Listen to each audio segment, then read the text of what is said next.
বলেন আমাদেরকে। মাছের দাম এখন একটু দাম বেশি, এখন সাগর বন্ধ তো এই কারণে মাছ আপনার কম করতেছে, তার কারণে মনে করেন এখন মাছটা আমদানি চলে প্রতি যে কোনো মাছ। আচ্ছা, তো এগুলো কিভাবে আসছে সাগরের এগুলো? এটা তো এগুলি মনে করেন একটা বড় কন্ট্যাক্ট করে যায়, মনে করেন পুলিশের 50 টাকা 1 লাখ টাকা 50,000 টাকা খাওয়াইয়া এইভাবে যায়। তো মনে করেন 50 টাকা খরচ করে একটা বোট দিলে মাছ পায় মনে করেন 20,000 টাকা খরচ নেই। আচ্ছা, এই লাল পোয়া বা এগুলোর দাম বলেন তো কত?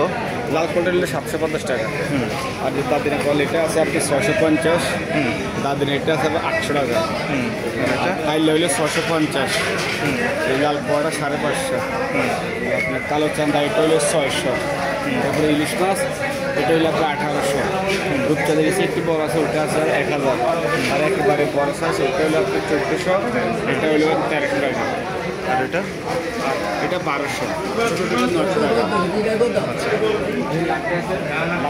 লাক্কা তো বড়, এটা কত? লাক্কা বড় লাক্কা হলো 1800 টাকা।